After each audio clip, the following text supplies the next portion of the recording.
là bên nào cũng sang sự đầu tư tôi cổ cái chân khang thế xử lý là bên long sàn một trong những trong khi theo dòng siêu và chủ trại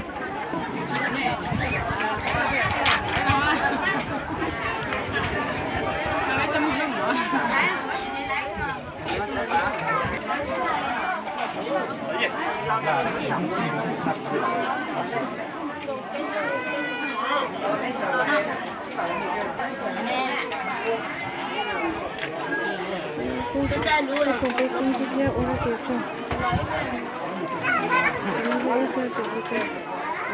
trong chủ cổ số ô chủ trại là trong số của công ty trên cái lúc ông chủ sử dụng ô chủ trại chủ của công ty của kia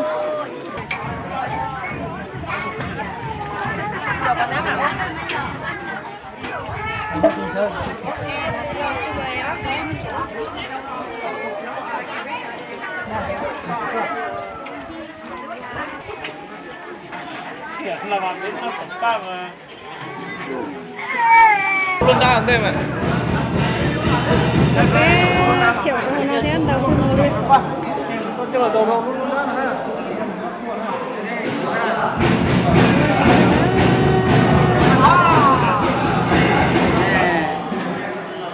cái chỉ sổ thì là nhà cậu à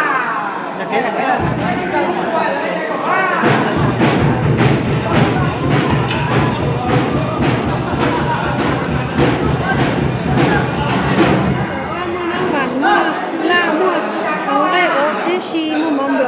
đi xì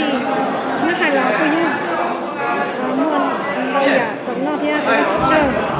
nó có chỉ khổ có muốn nó phải chân chân cho ô thế cũng tới đó cho nó thế có tỏi á nhìn đó đây là con tỏi